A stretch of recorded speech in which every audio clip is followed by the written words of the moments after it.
But that's Right. it. It's just all just ridiculous. But those are the people deciding your budget, so kind of makes you feel good, doesn't it? Oh boy. Kind of makes me feel like hiding. I'm not gonna lie.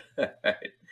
Well, anyway, let's go ahead and take a quick break, and then we'll come back and get the rest of this done here, because we talked last time about the video was Dave Ramsey's scam, and we argued about it a little bit.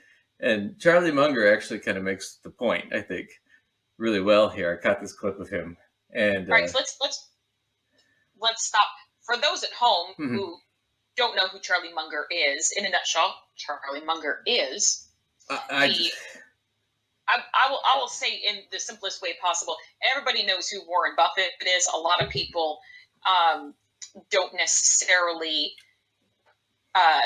know Charlie Munger, but he is another, key voice in Berkshire Hathaway that works with Warren Buffett. Mm-hmm. Very brilliant investor, very, very successful businessman. And so when he's got something to say, it's worth pausing to listen, because his advice, economically and financially speaking, is usually pretty valuable. And oftentimes I like him because he tends to be a little bit more of a lefty. Not, I don't think intentionally, but just because that's where the evidence leads. And so I think he just tends to follow the evidence where it goes, which is what I like about him.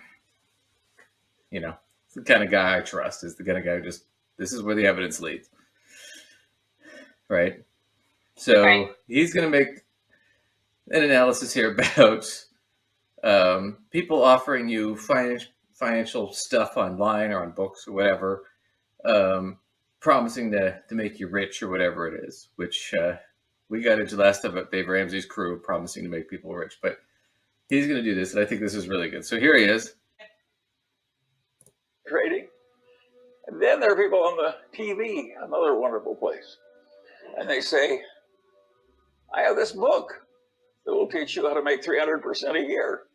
And all you have to do is pay for shipping, and I will mail it to you.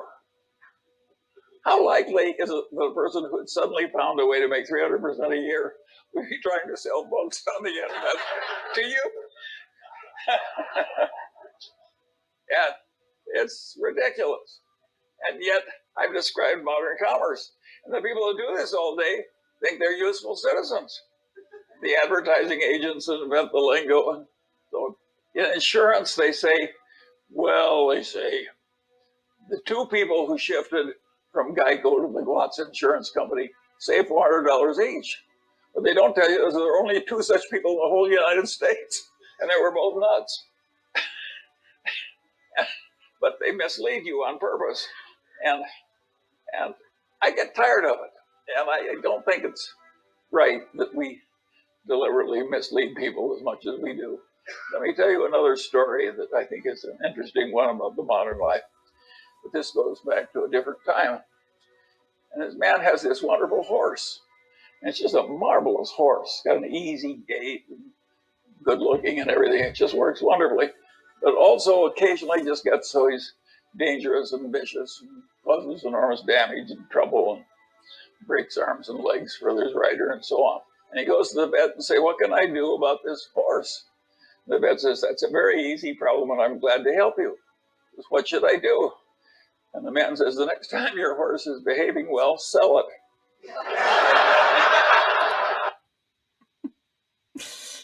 So there's Charlie Munger slamming down some wisdom on us, because that's what they do. I really do love the way that connects to what we were saying on another episode. I love to read books about personal development and personal finance, and I love to participate in, workshops and things that will teach within those areas.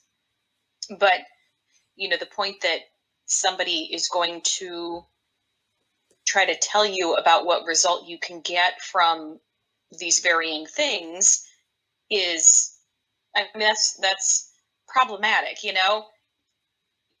and the 300% thing is really crazy. You know, when they're saying something like that, that's Well, no, not even, and that's not even a result. Like maybe one person got a result like that, right? Like if that you're result lucky, in and of itself is crazy, right? right? That result in and of itself. But the number's not the important point. The important point is he's saying, look, if you're worth millions or hundreds of millions of dollars, right?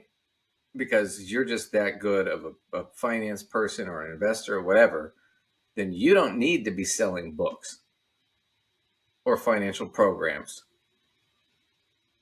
to make money. You already know how to make money, right? So if somebody's saying, well, look, you can be worth millions like me, just buy my book or my program, it's already bullshit. That was his point. Because if this person was so freaking good, they wouldn't need you to buy their book. They'd be on a beach earning 20%. Right? Right. So anybody who's telling you that instantly, is kind of full of shit. Which is kind of our whole point when we make fun of Dave Ramsey and these other guys. It's like, well, why why would you be selling these things? Why would you need to do this if you know so much, if you're so good at this? Right? The other point was with the horse is, and I think the horse point is great, is we'll sell the horse when the horse is acting good, when the horse looks good, right? Don't tell them about all the problems, which is the same thing these guys do, which is these are all of our successes, but we never ever tell you about our failures, which might be immense. But we don't trot those people out in front of you. We only trot the horse out when the horse is behaving. Right. So it's the same kind of gig. And given that, we're going to do